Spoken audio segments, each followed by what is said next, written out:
My experience with the project, very enjoyable, lots of collaboration with colleagues, and probably the most interesting part of it was actually getting to talk directly with prospective clients. It's taught me to think differently, to think outside of the square. I learned a lot about the ideation process for building product with a client focus first.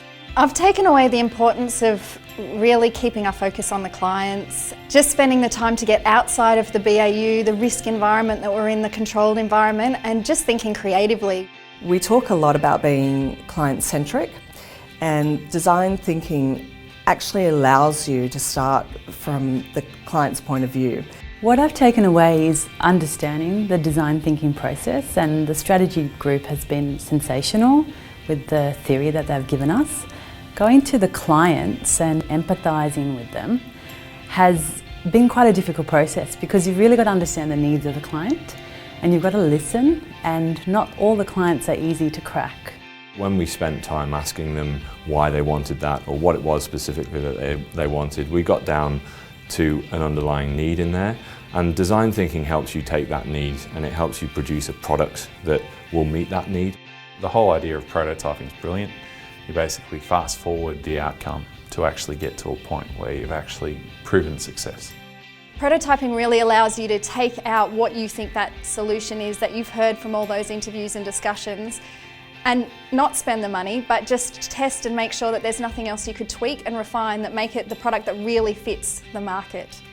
I'd advise someone about to start a project like this to come in with a really open mind and really focusing on the client, and assume that whatever you thought was going to be the outcome won't be.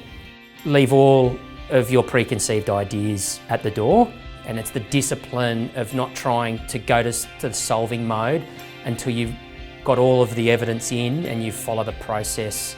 When someone tells you what they want, make sure that you understand why they want that, and be ask the right questions that get you down to what the need is, because often what people want and what they need are two different things. A lot of the time also there's a risk that you'll get very attached to a solution, so you have to be aware that your solution will change over time and allow the user to take you along that journey.